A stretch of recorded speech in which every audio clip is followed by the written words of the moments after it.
Movie के शुरू में हम एक राजा को देखते हैं जो अभी बहुत यंग होते हैं और इस राजा का नाम व्लाइड होते हैं। वो अपने मुल्क की सरहदों पर डेली की तरह फौज की एक टुकड़ी के साथ चेकिंग के लिए जाते हैं और नदी में इनको एक हेलमेट मिलता है जो कि इनके दुश्मन मुल्क के सिपाही का होता है। और वो इस हेलमेट को देख के ये समझ जाता है कि दुश्मन उसके मुल्क की सरहदों में घुस गए हैं और वो ये भी समझ जाता है कि दुश्मन मुल्क कोई ना कोई मंसूबा बना रहा है हमारे मुल्क पर हमला करने के लिए। इसके बाद राजा व्लाइड एक ऊंचे पहाड़ की तरफ देखता है और उसे शक होता है कि दुश्मन के सिपाही इसी पहाड़ पर छिपे बैठे हैं। और अब ये सब सोचते हैं कि हमें उस पहाड़ पर जाकर अपने उन दुश्मनों को मार देना चाहिए जो वहाँ छुपे बैठे हैं, ताकि उन्होंने हमारे मुल्क की जो भी जासूसी की होगी इसकी खबर वो अपने मुल्क में ना भेज सके। और अब ये सब उस पहाड़ पर चढ़ जाते हैं ताकि वो अपने दुश्मनों को मार सकें और उन्हें यहाँ कोई नहीं मिलता। अब इनकी नज़र पहाड़ की एक गार की तरफ जाती है और जब ये इसके अंदर जाते हैं तो वहाँ एक वम्पायर होता है जो इन पर हमला कर देता है। ये सब इस वम्पायर से लड़ने और इसको मारने की कोशिश करते हैं, मगर वम्पायर बहुत तेज़ी के साथ इन सबको एक एक करके मौत के घाट उतारना शुरू कर देते हैं। व्लाइड के सभी साथी वो वम्पायर मार देते हैं, मगर व्लाइड खुशकिस्मती से गार के मुंह की तरफ गिरा पड़ा बढ़ना शुरू कर देता है और धूप में आ जाता है। वम्पायर धूप में नहीं आ सकता, इसलिए व्लाइड की जान बच जाती है। राजा व्लाइड बहुत घबरा जाता है और वापस अपने महल में आ जाता है। वापस आते ही व्लाइड अपने मुल्क के बड़े पादरी से मिलता है और उसको वम्पायर के बारे में बताता है और उससे पूछता है कि वो क्या था, क्योंकि व्लाइड ने इससे पहले कभी ऐसी चीज़ नहीं देखी होती। अब पादरी उसे बताता है कि इस पहाड़ पर एक शैतान रहता है जो खून का प्यासा है और तुम्हारे सभी साथियों को उसने मारा है। और पादरी उसे ये बताता है कि वम्पायर पहले इंसान हुआ करता था, लेकिन शैतान की बातों में आकर उसने अपनी रूह शैतान के हवाले कर दी और अब वो कई सालों से इसी पहाड़ में कैद है और आगे भी वो वहीं कैद रहेगा जब तक कि वो किसी को अपनी बातों में लाकर अपनी सारी ताकतें उस इंसान को ना दे दे और उस इंसान को वम्पायर ना बना दे। इसके बाद ही वो वहाँ से आज़ाद होगा। लेकिन आज तक उसको उसकी सोच के मुताबिक इंसान नहीं मिला जिसको वो अपनी सारी पावर्स दे दे। और अब राजा व्लाइड पादरी से बोलता है कि ये सारी बातें किसी और को ना बताना, क्योंकि अगर ये बात लोगों तक पहुंच गई तो सब डर जाएंगे। अब कुछ अरसे के बाद महल में दावत का समय होता है, मगर उसी वक्त उनके एक दुश्मन मुल्क का सिपाही उनकी दावत में आ जाता है। इनका दुश्मन मुल्क बहुत ताकतवर होता है और वो अपने इर्द गिर्द के छोटे मुल्कों से कर लेता है, यानी कि मुकर्रर करदा रकम वसूल करता है, जिसके बदले तुर्की उन पर हमला नहीं करता। दरअसल इनका दुश्मन मुल्क तुर्की होता है और इन ममालिक में व्लाइड का मुल्क भी शामिल होता है, इसलिए हर साल सोने चांदी के बहुत सारे सिक्के तुर्की को देने पड़ते हैं ताकि वो इन पर हमला ना करे। तुर्की मुल्क का सिपाही इनसे सोने चांदी के सिक्के ले लेते हैं, मगर इसके अलावा एक और डिमांड भी रखते हैं कि इनको सिक्कों के अलावा 100 लड़के भी चाहिए ताकि तुर्की इनको अपनी फौज में रख सके।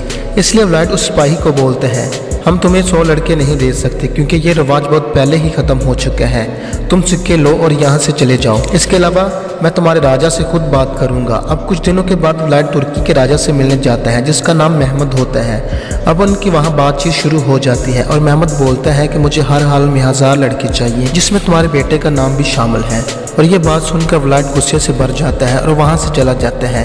वो इस बात से परेशान हो जाता है कि उसके बेटे को भी तुर्की वाले ले जाएंगे।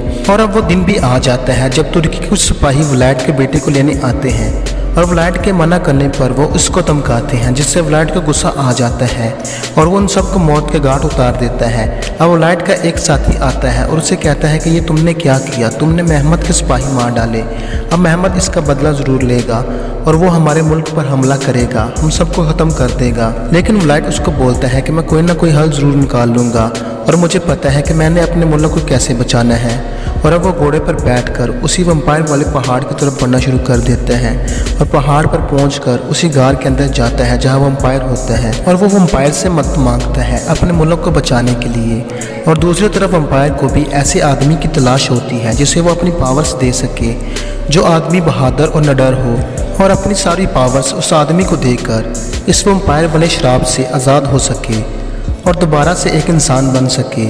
अब यहाँ इन दोनों को एक दूसरे की ज़रूरत थी। अब वम्पायर अपनी कलाई को काटता है जिससे खून आना शुरू हो जाता है और वो उस खून को एक टूटी हुई खोपड़ी में रखता है और व्लाइड से बोलता है कि इसे पी लो और खून पीते ही मेरी सारी शक्तियाँ तुम्हारे अंदर आ जाएंगी और तुम इतने ताकतवर हो जाओगे कि तुम अपने दुश्मन की बड़ी से बड़ी फ़ौज को भी हरा पाओगे।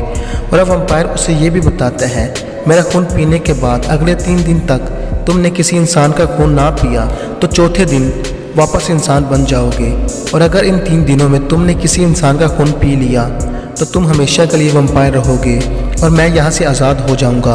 अब यहाँ व्लाइड को अपने मुल्क को बचाना होता है और वह वम्पायर की बात को मान लेता है और वो खून पी लेता है जो वम्पायर ने अपनी कलाई से निकाला होता है। और खून पीते ही वो बेहोश होकर वहीं गिर जाता है।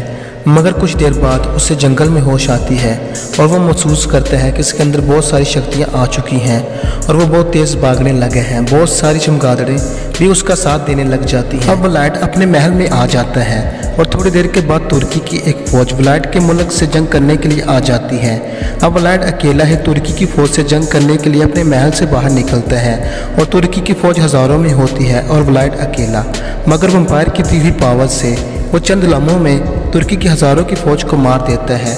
और जब व्लाइड अपने महल की तरफ आ रहा होता है तो उसके सभी साथी उससे पूछते हैं, ये सब तुमने कैसे किया? तब व्लाइड उनसे बोलता है कि इसके बारे में मुझसे कोई कुछ ना पूछे, क्योंकि व्लाइड के साथियों को अभी पता नहीं होता कि वो वम्पायर में कन्वर्ट हो चुका है। अब कुछ अरसे के बाद तुर्की के बादशाह महमद तक ये खबर पहुंच जाती है कि व्लाइड ने उनके बहुत सारे सिपाही मार दिए हैं। लेकिन महमद बोलता है कि मुझे इससे कोई फ़र्क नहीं पड़ता, 1 लाख की एक और फौज तैयार करो और व्लाइड पर हमला करने की तैयारी करो।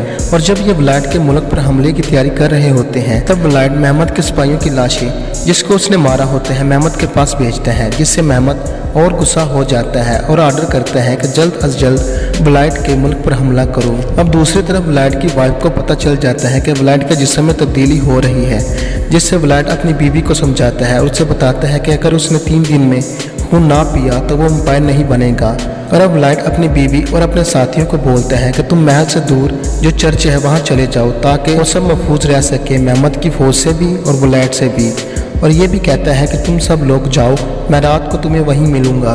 व्लाइड इसीलिए इनके साथ नहीं जाता क्योंकि अभी दिन का वक्त होता है और वम्पायर दिन में नहीं निकल सकते क्योंकि धूप में उनकी बॉडी जलने लगती है। अब व्लाइड के साथी जंगल के रास्ते चर्च तक जा रहे होते हैं, मगर इसी दौरान तुर्की के कुछ सिपाही उन पर हमला कर देते हैं। उस वक्त तक अंधेरा भी हो गया होता है और व्लाइड भी वहाँ पहुँच जाता है और सबको एक एक करके मारना शुरू कर देते हैं। मगर जो बच जाते हैं वो वहाँ से भाग जाते हैं और जाकर बताते हैं कि वो एक शैतान है।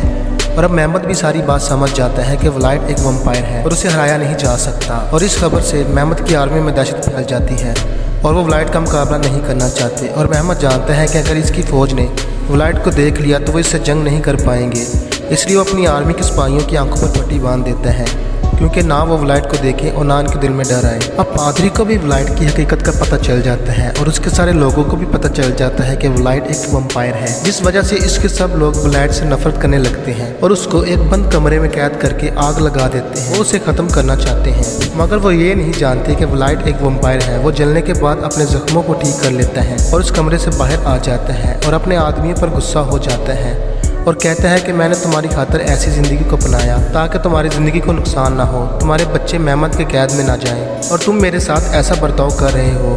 तब व्लाइड की बीवी उसके पास आकर उसके गुस्से को ठंडा करती है और उसी दौरान महमद की फ़ौज उसके मुल्क में दाखिल हो जाती है। अब व्लाइड को पता है कि उसके पास इतनी फ़ौज नहीं है जिससे वो महमद की लाखों की फ़ौज का मुकाबला कर सके, इसलिए वो बहुत सारी चमगादड़ों को अपनी ताकत से अपने वश में कर लेता है और इन चमगादड़ों दुश्मन की फ़ौज पर हमला करवाता है। और ये हमला इतना शदीद होता है कि महमद के बहुत सारे सिपाही मारे जाते हैं और अब व्लाइड भी जंग में उतर जाता है। और दूसरी तरफ महमद के कुछ सिपाही छुपकर व्लाइड के महल में दाखिल हो जाते हैं जहाँ उसके साथी बीवी और बेटा होते हैं और वो व्लाइड की बीवी को महल से नीचे गिरा देते हैं और व्लाइड के बेटे को कैद कर लेते हैं।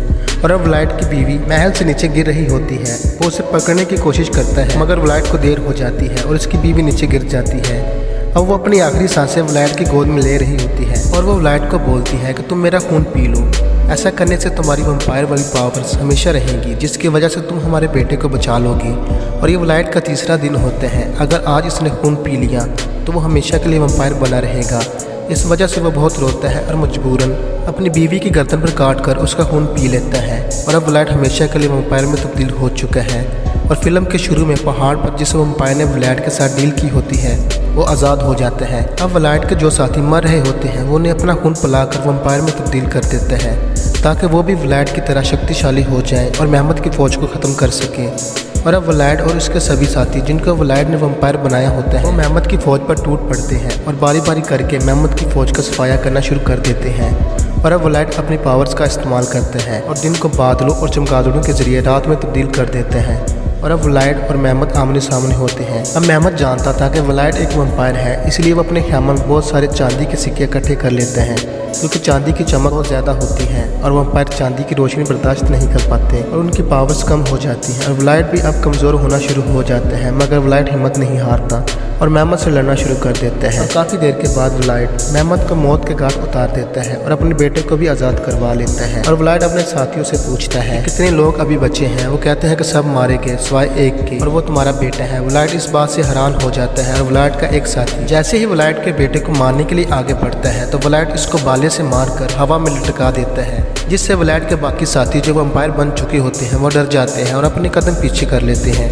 और अब यहाँ वो पादरी भी आ जाता है और वलाइड अपने बेटे को इस पादरी के हवाले कर देता है ताकि वो महफूज रह सके। वलाइड समझ चुका है कि इसके साथी जिनको उसने वैम्पायर बनाया है वो और लोगों को भी नुकसान करेंगे, इसलिए वलाइड अपनी पावर्स का दोबारा इस्तेमाल करता है और रात को दिन में दोबारा तब्दील कर देता है, जिससे सूरज दोबारा चमक के साथ निकलता है और उसकी रोशनी जमीन पर आने लगती है, जिससे वलाइड के सभी साथी जलना शुरू हो जाते हैं और मरने लगते हैं। इनमें वलाइड भी शामिल होता है और वलाइड भी धूप की वजह से अपने साथियों की तरह जल कर मर जाता है। और अब पादरी वलाइड के बेटे को राजा बना देता है और आखिर में हम देखते हैं कि पादरी वलाइड की डेड बॉडी के पास आता है और अपना खून उसे पिला देता है, जिसकी वजह से वलाइड की सांसें दोबारा बहाल हो जाती हैं और इसी के साथ फिल्म का एंड हो जाता है।